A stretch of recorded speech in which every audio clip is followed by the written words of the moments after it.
यार नौकर, तुम सही से पैर दबा नहीं पा रहे हो। हटो हटो, जाके घर की सफाई करो यार, जाओ।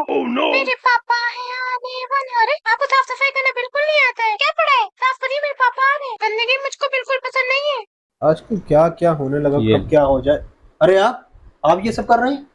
हाँ, वो सारी जायदाद बिल्लू के नाम कर दी गई है। ये लोग मेरे ऊपर बहुत जुल्म कर रहे हैं, आप ही कुछ कर सकते हैं। अच्छा ठीक है, देखते हैं। नौकर हो नौकर रहो।